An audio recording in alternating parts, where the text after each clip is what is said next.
Stoer uitgangsgedrag kan in één onomkeerbaar moment omslaan in zinloos geweld en leiden tot een dodelijk slachtoffer. Zo zet het Openbaar Ministerie joert de zaak Smedema Del. De 16-jarige Redmar Smedema kwam verleden april naar een vjochterij in Club Q bij Noordburgum om het leven. Een tjoege vertelde de politie dat het niet ging. Een groep boeren ging op de dansvloer beuken, hoorde help, want mijn vriend krijgt klappen. Zag een jongen en hoorde later dat dit Redmar was. Hij wilde naar hem toe en zag dat Redmar klappen kreeg. Zag dat 2 à 3 mannen hem sloegen, hoorde omstanders bij ieder klap hey hey roepen, alsof ze het aanmoedigden. Hij zag dat ze daarbij met een vuist in de lucht zwaaiden. Hij is 200 tjoegen variërt, telefoons al luisteren en MSN-berichten onderschept.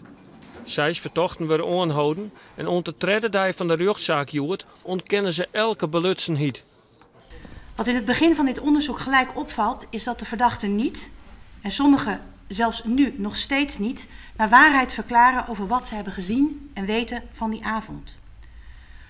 Sommige ouders van verdachten spraken kort hierna met getuigen en andere verdachten en het lijkt er sterk op alsof ze zo hun eigen zoon een hand boven het hoofd proberen te houden onder het motto: heel erg wat er is gebeurd, maar mijn zoon heeft daar niets mee te maken.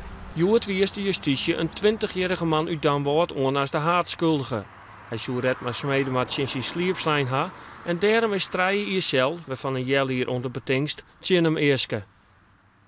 De rest van de Vreugdeclub had meedien onder vjochterij, zei de justitie. Zij hadden celstraffen van een jel hier en werkstraffen.